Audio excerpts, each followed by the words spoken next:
Good evening and welcome back to Mystic Matters. We are, as you know, the Greater Mystic Chamber of Commerce. Hi, Suzette. Did you know, Kristin? I did know that. Okay, so that we are back, 2017, and just really having a great time. I think our Kristin has done a great job filling up the shows, so we're excited to be back here at 2017, and Yes. You have a lot going on. I do. Well, not all of the tapings are filled, so if you would like to be on the show as a member of the Greater Mystic Chamber of Commerce, please feel free to contact me. You can have your own 24-minute segment. 24 minutes. Kristin's got it down to a science. That's 24 right. minutes. It's all you get. But that's very exciting. And Yes. we are also opening our Welcome Center this year on Greenmanville Avenue.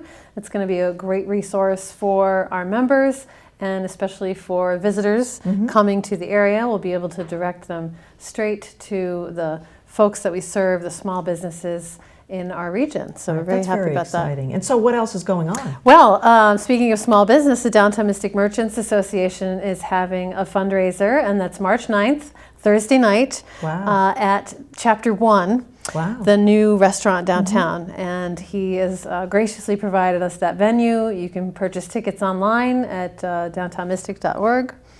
and show up and have a great time. It's going to be raffle prizes, and it's going to be great. Yeah, it used to be called the Snowflake Social, but we're really hoping that there's no snow in March. Right. We actually we shouldn't say that because you never know what happens. We are New Englanders, and you never know. We can't prevent what happens. We are New Englanders. And speaking of New Englanders, what a great have become New Englanders. Yeah. This is a very exciting show, and you're going to recognize her. Real short in a few seconds here. So we have Lisa Saunders, award-winning writer.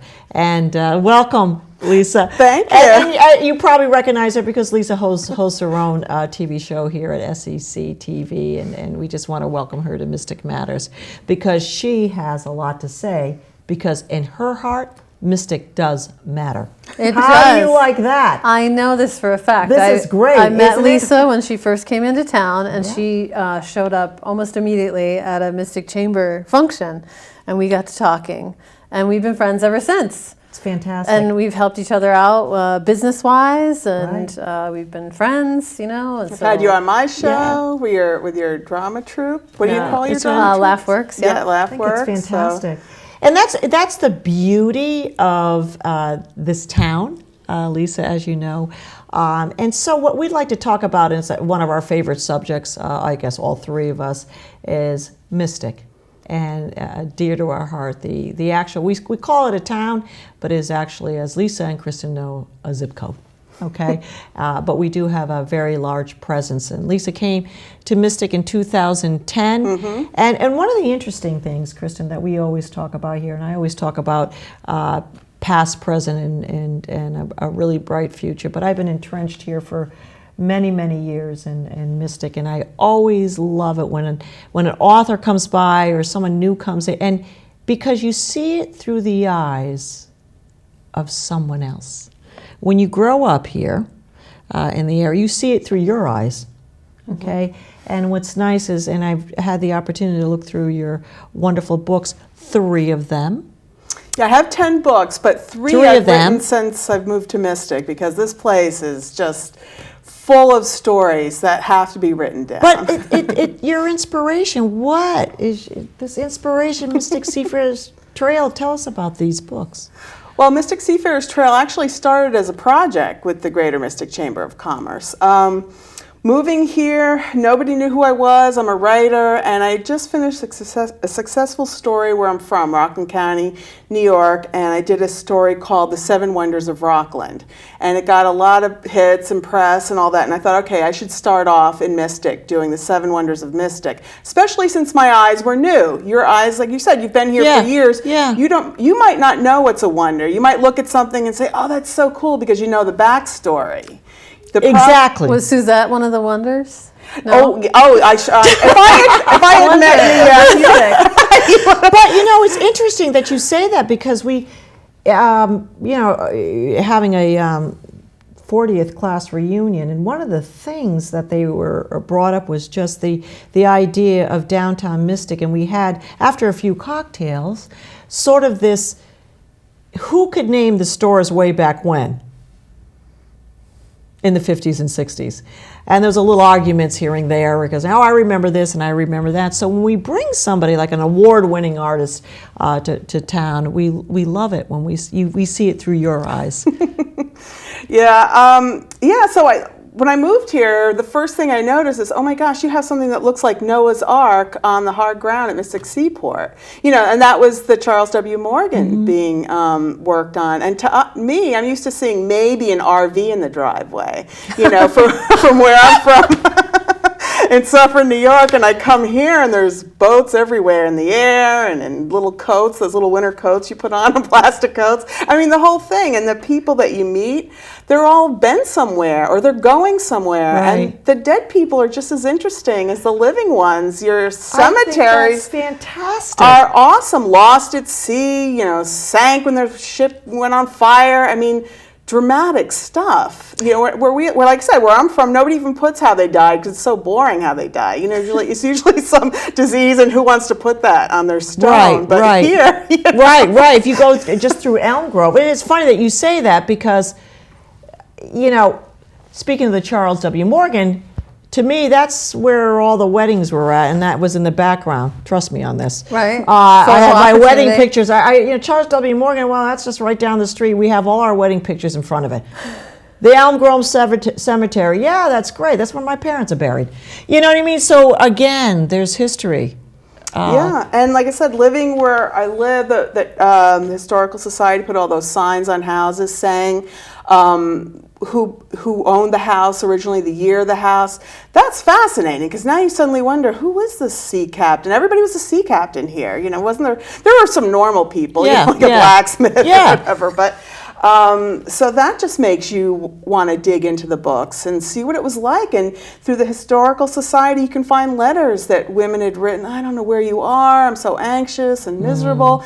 And those houses are right down the street from me. And down the street from me is the guy who rounded Cape Horn the most time anybody ever did, ever. He's a Guinness World Book of Record. I don't think he's not in the book, but he should be. Right. So these are significant people that have come through here. And Amelia Earhart, of course, got married in Noank. So that's a whole story in itself. So that gave birth to, after they did the 7 Wonders of Mystic article, I did it with the Chamber, and they put it on their site, and you guys held a vote for the 8th wonder. Because I knew what was going to happen, as it happened in Rockland County, is that people get furious that I didn't choose something that they think is a wonder. Who's she to say this is one of the wonders? And those what about mystic people? You know what I mean? But that's great publicity. Do you know what I mean? Because everybody's talking. So I said, I know off the bat, everyone's going to be mad the 7th. So let's have a vote for the 8th. And it was a lot of fun. And the library ended up winning the 8th wonder. Oh, great. And then as a result of all that work, because that's how I got to meet a lot of people, then I wrote the co-authors, Kent and Meredith Fuller. They moved here the same time I did in 2010, and they were actually approached to do a book by Arcadia Publishing, and they asked me to co-author because they'd never written anything like this before. I'd never done anything like this before. This is images, and like I said, I like long dead people because they don't complain, when you write about them. Yeah, that's very interesting, Lisa, your perspective on dead people here in Mystic. I love it. So, you know how it is. The living complain. Absolutely. And we know that. And this is difficult because the project was from Arcadia Publishing. They're doing a whole new series of books called Modern Images of America. So it's not those sepia-toned old books. There is one on Mystic that's beautiful, but now they wanted to go up, to recent history. So that means we have to get images from about 1954. We got them through today, and it has to be equally distributed through each decade. Again, difficult because my co-authors and I moved here in 2010. And we weren't given a budget for images. So again, the first place I came to was the Chamber. I said, please, do you have any pictures from years gone by? And you did. In our archives someplace. Yeah, and up in... It was in a box. in Trisha's attic. Somewhere. You know what I mean? Like, Oh my gosh! and it was awful because we were working on it in the summer, the hot summer when everybody's busy. Everybody's earning their money in the tourist season in Mystic. But we're begging people to go into your hot attics and see what you have. You know, we posted it on Facebook. You put it out in your newsletter that we're looking for images. So people that did that and went and looked, we would go to their houses and say, okay, this one can look good, this can look good. I would have scanning parties at my house, and I'd serve food and wine, just anything, because who wants to do this? Because these are print images. It's one more thing to do in the busy tourist season. So that's what we did, and we have over 160 images in this book that range those decades of fires, floods, just cute people that have been here, some famous people sitting at restaurants that you'd recognize, places that no longer exist anymore. And then captioning them is very difficult because we'd go to like the Google newspapers. You can go to those, and that'll have a lot of articles online that you could look at to figure out what year was this purchased. Arcadia Publishing really wants it to be a factual book. It's not. Yes, we try to put in some fun information about things, but we also had to be heavy facts. Who took it? The year they took it. What are you looking at exactly? Who bought this business? When was it sold? When was the name changed? You know, that kind of thing. Wow, that sounds like a lot of detail, a lot of research. A lot of detail. So a lot of captions took me about 8 hours a piece. What's it's just like 60 words, right? 70 words. Well, and the thing is, too, is these are the decades that people now are transferring oral history. So these are what people are saying. They say, oh, remember, that's where BB Dairy used to be, and that was a talk big about it. That fond memories of BB Dairy. Right. So to have it in a book is pretty important. And I mean, speaking of BB Dairy, there was a lot of meeting people. I know I used to have Chamber of Commerce meetings in this booth that would, you know, it kind of was dedicated to you. Oh. You know what I mean? Kind of, you'd go in, you'd have the same thing. The waitresses would come over, and you have the same thing today, you know, and you see the same usual people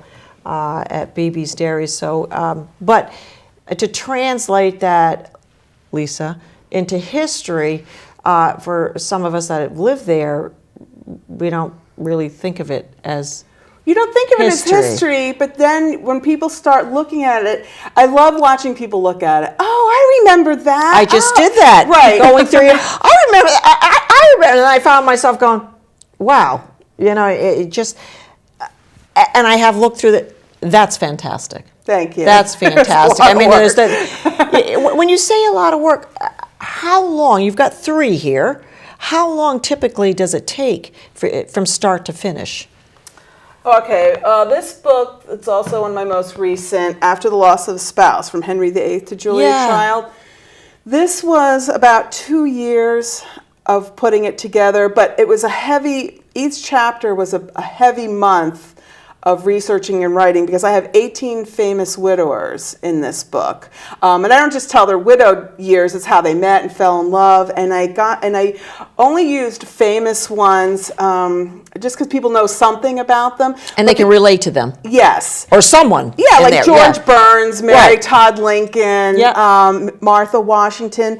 But because I live here, I thought, how can I sneak in some of our local people that might not be so famous? But Amelia Earhart's widower. I mean, because she was, you know, because she was married got married in her mother-in-law's summer home. So, of course, he's famous. I mean, a lot of people don't know who he is, Palmer, you know, but I'll put in parentheses, Amelia Earhart's widower. So we could just talk about, you always hear about how she went missing and what happened. But, of course, I also share their love story. And then when she did go missing, what did he do?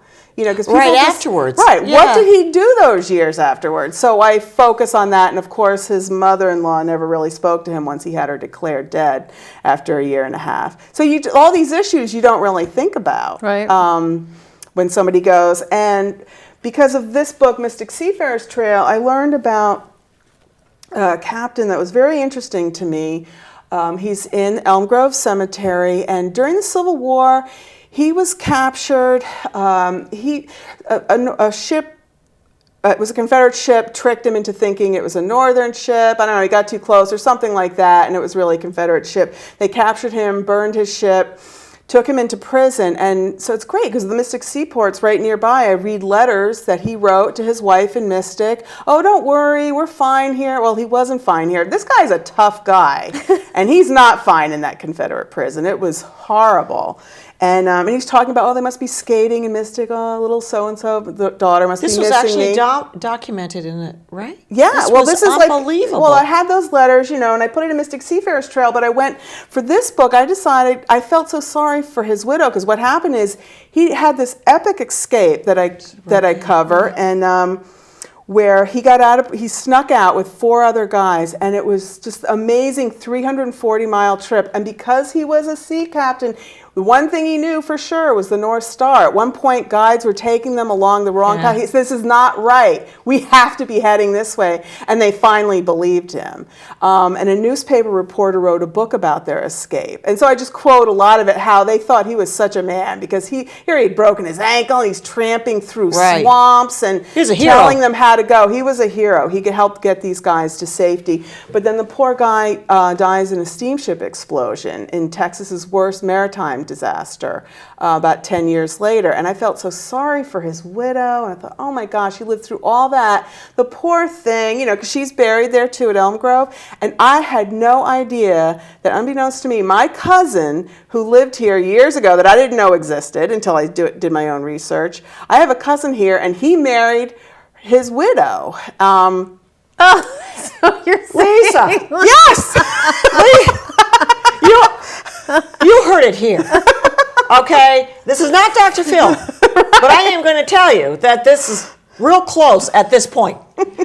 You're kidding. I'm not kidding. I almost keeled over because I moved here. I don't know a soul, and everyone here thinks I'm such a loser because I don't have a boat. People are like, so what kind of boat do you have? I don't sail, like I said. Did I mention we're friends, like for a good reason? And so I started telling people, well, I have a rubber raft, and suddenly that like elevated me a little. I mean, this is just a thing I float around in as a teenager. It's not anything I go whitewater rafting, but at least it made me sound a little. Tell me you've gone kayaking on the Mystic River. Yes. Okay, I have my own adventures. All right. So I wanted to talk about a widow that was involved with these men and what happened and what she did. So I talk about his widow, the one in this book. So like I said, she was technically sort of famous because her husband was featured in that book, that Civil War book about their escape. And then when he died in Texas's worst maritime disaster, it was a Mallory ship that was from this area. And they had a lot of flack that ship went up because they're thinking, you had oil on it that was flammable. This is probably why it went up in flames so quickly. His body was only one of 3, I think, that was found. But she got remarried, is what you're saying. She got remarried to my cousin. But it didn't take her long. Didn't take her long. Okay, I'm just saying. According to Lisa, it didn't take her long. Scandal. I know. And I also talk about in the widower book is that the Groton Widow, that she moved here after the Civil War. She was a Confederate nurse, but her family's from this area. Anyway, she moves to Groton. This is a different woman? This is a different woman. Is that like a different widow? Is that her email address? The Groton Widow. Pretty much. .com. Yeah. She was instrumental in the design of the Connecticut state flag. So I figured she's famous to Connecticut people. So she was famous for that. And then she went and moved to Switzerland to take care of her daughter who was ailing. And World War I broke out. And she sent a time capsule to Groton, to the Connecticut Daughters of the American Revolution. She was the first regent of the chapter. And we just opened it recently, this 100-year-old time capsule from World War I. So I talk about that. And the letter she wrote to us is amazing. Wow. And so I put the letter in there. Well, what was in that letter, Lisa? She's writing on Thanksgiving Day. Mm-hmm. And I don't want to tell you everything because I don't want to ruin it for people that are going to read the book. Right. But she just talks about the big thing that I got from her, and I agree with her. She said, I've been in the Civil War, I've been in the Spanish-American War, and because she was on the Confederate side, you can imagine how everybody hated her, even up here. But I mean, she made it here. I mean, she was a big deal, but she said, I can never find an unbiased account of a war. And I am sending you these articles that I believe are very unbiased about what's going on. I want to know what people are going to say about the Kaiser in 100 years. I want to know, do you still do RSVP at the do you still do postscripts at the end? Because she's like, do you ladies in 2014 still use? And I'm thinking, oh my gosh, she's really talking to me. I got goosebumps now. Yeah. Because when we opened it, and then Janet Puritan read her letter, like took it out of the box, and it was to us, to our chapter, but it's to the world, because she wants people to know what it was really like, World War I, in case it's a biased account, and she's trying to tell you what was going on. She's trying to write history for you to make it easier. So the chapter is constantly, cataloging, researching. And I did transcribe a few of the articles that she felt were unbiased account of what was going on. Wow. So you moved 2010, it's 2016. My God, Lisa, what you've done. 2017. Oh yeah, I'm still 16. It's almost like what's next. But so you want me to tell you what's next? We're gonna leave that till the end of the show. Okay. So you put these, and I didn't quite get, how long does it take? Okay, so this one was like 2 years. Because this is a lot. This is like serious, like each widow where I'm reading like again. 2 books. What's the name of this? That's After the Loss of a Spouse, from Henry VIII to Julia Child. Okay. Like I interviewed on my show, I had Jacques Pepin on to talk about Julia Child with me. Yes. Because he was telling me what it was like to cook with her. I mean, this was fun. This was a lot of work. But 2 years. But there are a lot of Connecticut connections. Mystic Seafarer's Trail was 2 years. And I guess the Mystic book was a year, but I was just a co-author with 2 others. But I had, my Civil War book took me 10 years to do. So, and I did take 2 years off. So I would say that was an 8-year book. That's my great-great-grandparents' Civil War love letters. And he was from a New York regiment, but he did fight along with the 2nd Connecticut Heavy Artillery. So a lot of those battles Connecticut people can relate to that they were in. But that took a long time, because that's transcribing about 150 Civil War letters where they didn't know how to spell, the punctuation was terrible. They weren't educated, which made their letters really humorous. Because they have no clue what's going on. They're just telling you who's sleeping with who and what's Lincoln looks like. Gosh. I'm thinking about the letters that I've written. Yeah. Okay. And then Chuck said. And who's got the clap? Oh wow! And who's got the clap and all this? Because my great-grandmother was 17 when he enlisted. She was 15 when they got married. Unbelievable. So she has a play where she reads these letters. So you can actually, like, if you want to do a fundraiser or something like that, or you can actually hire Lisa to do this play with the Civil War letters of Grandpa and Grandma reading their love letters to each other. Yes, all my books I can do with fundraisers, and my play I can use as fundraisers. And I did a fundraiser for the Union Baptist Church. They put on my Civil War play, with local actors and singers from here, doing the work to help raise money for the historical fund, because that's where the memorial was held after Lincoln was assassinated. Was at the Union Baptist Church. Wow. So what's coming next? What are you doing next? I'm probably crazy to do it, but I am researching Captain Benjamin Church, who,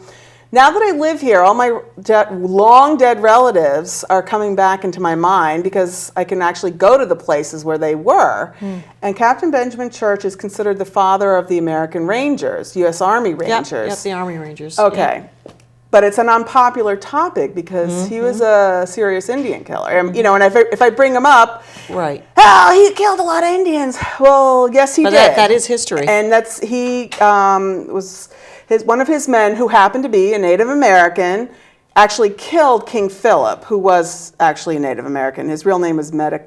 I'm not sure. That's why I'm almost crazy, because I'm going to have to learn all these Native American names and tribes and keep them straight. Well, that's when people are going to hold you to the fire. That's why I started thinking I might do more of an image book like the Mystic Images, and because I want to follow him, because a lot of books there's no one book about Benjamin Church.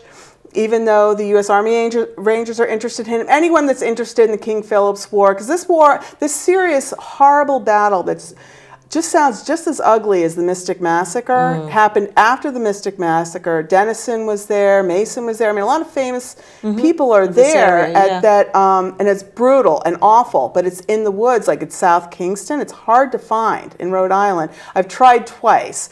I'm going to try again, and I hear these wild animal calls when I'm going there, and that's how they would communicate. The reason Benjamin Church is the father of the U.S. Army Rangers is he befriended the friendly Indians. He said, he gave them rum. He said, if you fight with us and teach us, then we won't sell you into slavery. You can keep your land, whatever.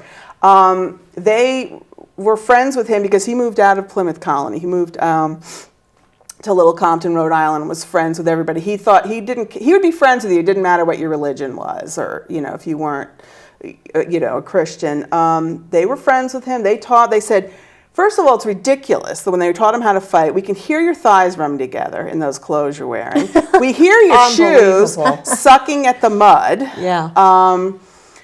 You all are together, because Indians had these really cool traps that they would set for them, like make it look like, okay, we're safe if we go this way. Well, the Indians made it look safe. They were amazing warriors. And they said, first of all, you all go together so we can get you all at once. He said, you need to spread out. And we hear you whispering. You need animal calls. They weren't very good at it. They weren't good at it. And he learned how to do it from them. And now, let me interrupt here to ask you, so this is all history, right? So do you think that we have anything going on now that we're going to be able to look back and say, oh, this is history? What I'm worried about is that there's not going to be enough history.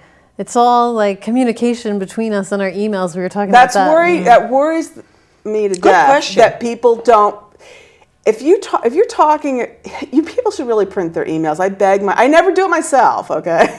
But because I'm always writing, I'm not as worried that I don't do it myself.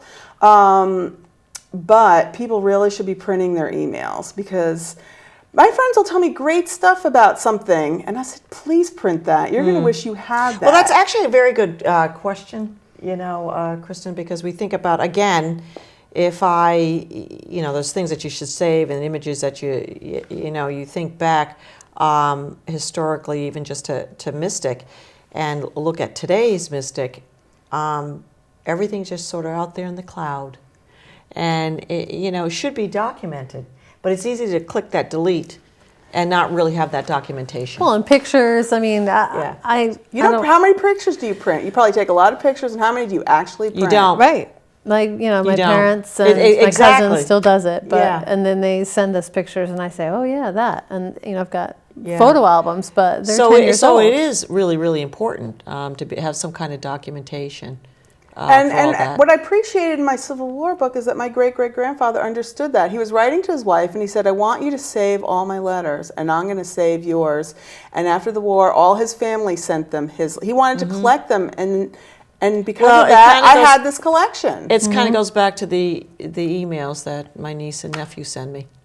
The Greater Mystic Chamber of Commerce is 80 years old. So, we have these archives, but we don't really think about what we're saving, because in 20 years, what kind of record are we going to have from? And just like the photos I got from you to use in the book, these were events that you guys would have, and they'd be pictures of people that are no longer alive, or events that no longer happen. I saw 3 just in that, And they were fast, and you're not even thinking this is history. This is like, I got to take this picture. Right, everything goes fast. Well, we're going to recap this just a little bit, Lisa, because it's fantastic that, you have your own show, but that you're on show. I want to thank you for bringing Mystic to life. Oh, thank you. through the 3 books, actually 2 of them, and then some historical pieces in your other book. But this is fantastic. But you do have a book signing, I think, coming up. Is that, or do you have a book I'm on the Mystic. I want to make sure we get that. All right. We only have a couple of minutes. So. Okay. I'll be at the New London Public Library Saturday, March 11th from 11 to 2. A lot of authors will be there. Okay. Okay. A lot of local authors. Okay. The other one, I do teach memoir writing, but people can just go on my website and look. That's in April at New London Adult Continuing Education. And on July 10th, I'll be on the Connecticut Author Trail. You see Perfect. that every year? Yes. Okay. Yes. I will be at the Bill Memorial Library Easy in to Groton, find. Yeah, easy on to the find. Author Trail, talking about those like famous Connecticut-based widowers, like Mystic. That's fantastic. All right. I Lisa like, Saunders, what is it? Her contact information, lisasaunders.com? AuthorLisaSaunders.com is Okay. my website, and then Author Lisa Saunders for Facebook. And I will be March 13th if anyone likes to join me. The March of Dimes, March for Babies, because I work to prevent birth defects too. Yeah, So thank you, that's Lisa Saunders. You're It's been just a welcome. really great pleasure. You're just someone very exciting to have on the show, and make sure you take time out to watch Lisa's show too. And again, thank you for bringing Mystic to light for us. We are the Greater Mystic Chamber of Commerce. Mystic Matters. Good evening, Lisa. Good evening, Kristin. I'll see you next week. Good evening.